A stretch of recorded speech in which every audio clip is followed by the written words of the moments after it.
Hello, my name's Hang on, Peter. hang on, the wrong way around. Oh, Oh, no, that's it. I've got it. Oh, yeah. No, I'm wearing earphones. It's good. Yeah. Got it. Yeah. how are you doing today? I'm very good. Yeah, how are you doing? I'm fine, thank you. Listen, thanks for taking Good. the time out. I know you're in the pub and you're in between rounds and you're probably desperate to get There we are. a lager There down we here. are. But There we are. so I just want to congratulate you on the album first off. I listened to it this morning and thought it was really good. Thank you very much. Yeah. There's plenty on there, so 16 tracks. Yeah. How long did it take to get the album together, first of all? Well, probably a couple of years sort of writing and arranging and all that, Mm-hmm. But what we tried to do with the recording process was sort of go back to how we started. In studios now there's so much technology, so much so we sort of got rid of the technology and the computers and we just sat around, just playing songs together and trying to create an atmosphere. Mm-hmm. But, we didn't intend 16 songs. We just kept doing them and then we couldn't they were all like little babies that couldn't be ejected from the pram. So the pram got full. Yeah. A full pram. Well, I'm going to jump to the end, I guess, because that will summarise what Whistle in the Dark is all about. Just a nice kind of ditty with a little bit of craziness, perhaps encapsulating and crystallising what you guys are about. But no way could that get left off the album. So that was almost like a little wave over your shoulder, as it were. Exactly right. That's a very good case in point. Yeah, that particular track, I don't think the people at the record company were particularly excited about that track. How much But did I had some journalists from Holland going, it's funny that Whistle in the Dark. He said if you wanted to sort of put something in the post about what it is to come to London, you'd put that song in. Anyway, go on. Well, I pretty much enjoyed every track, which is rare for an album. And Right. I just wanted to know a little bit about how each of the songs get started. I guess it's a little jam with someone over there. Do you have a German of an idea or a lyric? What is the first port of call? Well, the other thing on this record we did was that when we started the band, all 7 of the band write, which is a rather unusual scenario for any band. But we used to, I used to write words and then Mike, the keyboard player, would write a tune. And then the people who could play instruments started to learn to write words. And then I started to learn to play the piano. And we were starting to write more and more on our own, you know what I mean? We would just turn up with finished songs. But on this record, we thought so, for instance, Mr. Apple's... No, that's not true. No, for instance, Pam the Hawk or Herbert. I wrote the lyrics almost like a poem, and then I sent them to Mike, our keyboard player, and he came up with the tune.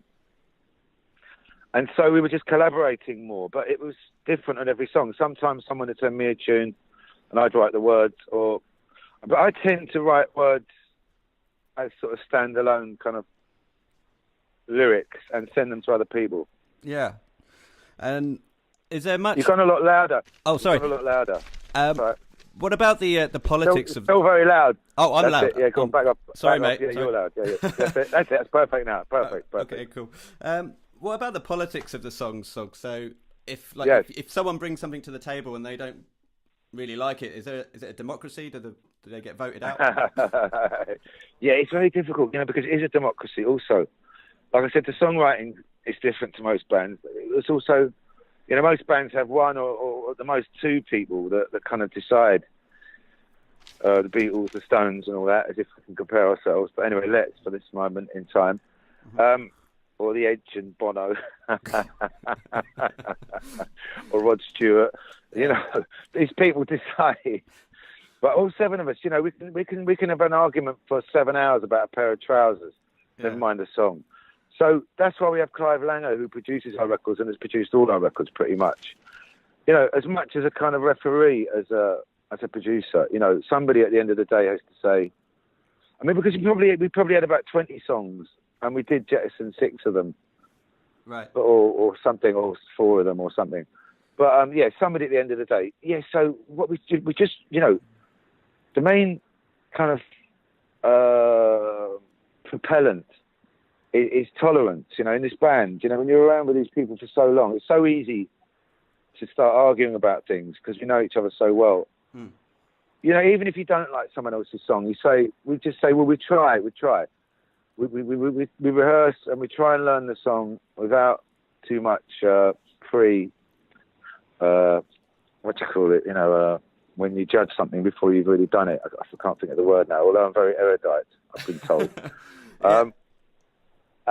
Prejudgment. Yeah. So we played a song like we would a song you love, and it's weird. Sometimes you can play a song of someone else's you didn't like the sound of, and the bass player comes up with a great little bass line, and then suddenly a song you didn't like transcends into something you do like. It's a very funny, alchemidic. Yeah, that was Nice, I like that. business. Yeah, you like it. Well, I was in a band for a long time, and again, when there's so many songwriters in a band. Oh, you poor thing. I know. Well, actually, I think the band supported you at some stage. What was the band? Missing Andy. Possibly. Oh, yeah. I love that band. Yeah, lovely band. Yeah. Well, I left it a few years ago, and then they found success. So, right. Well, there you go. Me leaving was the catalyst for their success. And well, that's good to know. You've done something in this world. You've done something worthwhile. I know. Put it on my so it must tombstone. be a good feeling.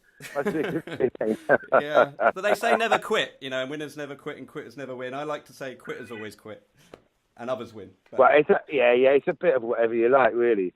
I mean, certainly I say when people ask me their advice, I say keep going. But I mean, it's up to a point. Obviously, you can only do what you can do. Exactly. Well, the guys are still going, but I mean, like I was saying, that was good for them. Yeah. They're all songwriters in the band, but I think over the years you just learn to get a little bit less precious about the songs you bring to the table. So, if someone doesn't like it and it gets thrown out, that doesn't mean that everyone has to go on strike. And No, I totally agree. Obviously, having been around for 35 years, I've seen a lot of my songs bite the dust. Mm.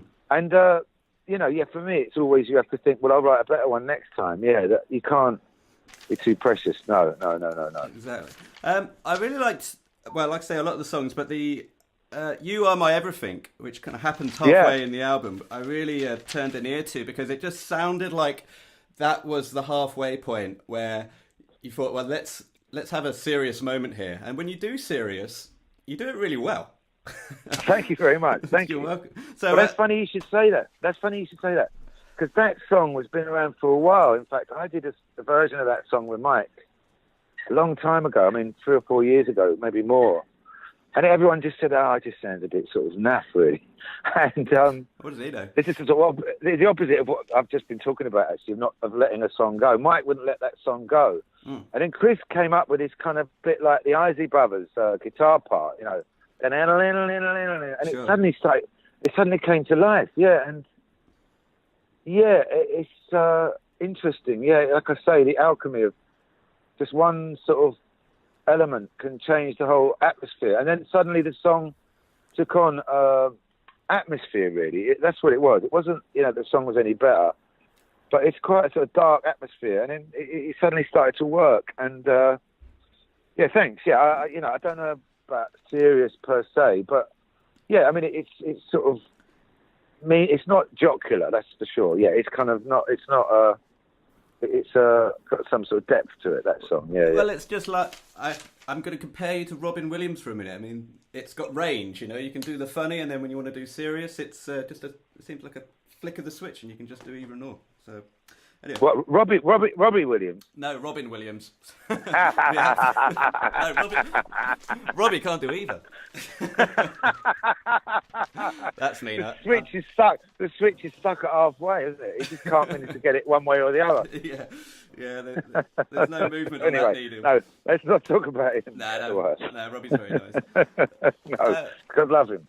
Another song that I really liked, which came soon after, was Mumbo Jumbo, and that song, it went through the gears, and it sounded like something that you're really writing with an audience in mind. So you're going to be, I know the crowd's going to love that one. So that, I mean, you haven't played these songs yet to anyone, I presume. You haven't toured these songs yet. It's just, they've just come out.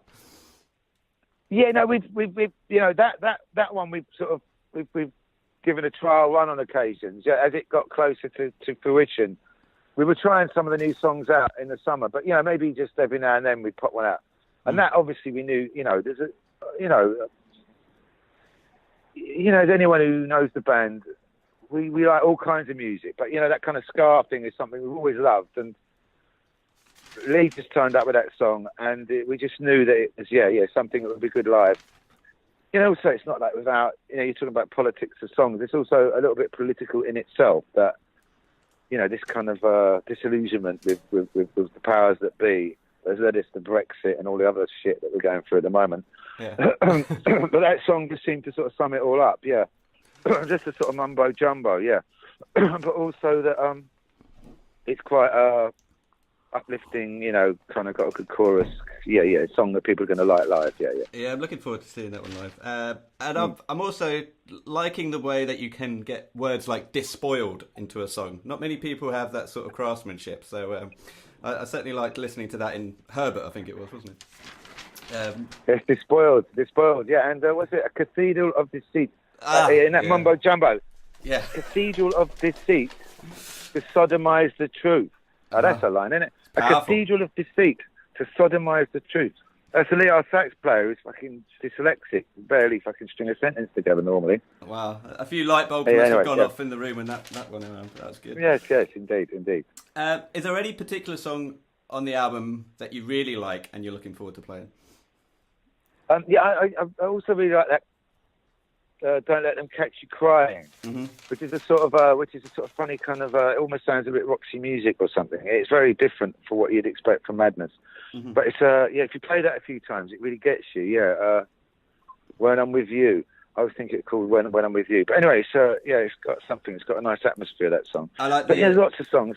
It says so hungry for life, but with each slice, and that's the one. Yeah, I really like that. And every bite, I feel it digging deeper into my soul. I'm going to try and get Brian Ferry to do a version of it. Deeper into my soul. Or Prince Charles, one or the other. I always said Prince Charles and Brian Ferry are sort of interchangeable, aren't they, really? Again, yeah. I mean, you could close your eyes and it'll be either or all of them. You never see them in the same room together. Do you know what I'm saying? Exactly. I think they are the same person. Well, Suggs, look, I'm going to let you get back to your drinking because you should celebrate. Right. The album's really good. Thank you. And your tour's coming up soon. I'll do all the plugs after the podcast is edited. So thanks for taking time out, mate. So what do you do? It's a fashion blog, is it? Yeah, I write fashion for Menswear Star, which is an online fashion blog in the UK. Do podcasts for them as well. So I do all related fashion. I just interviewed Frank Rodham just before you, who was the director of Quadrophenia. So he's a really nice dude. So yeah. Oh, great. Nice one. Well, very interesting. Well, right, mate, good luck. Thank you, mate. Thank you very much. Cheers. Have a good afternoon. Bye-bye. Cheers.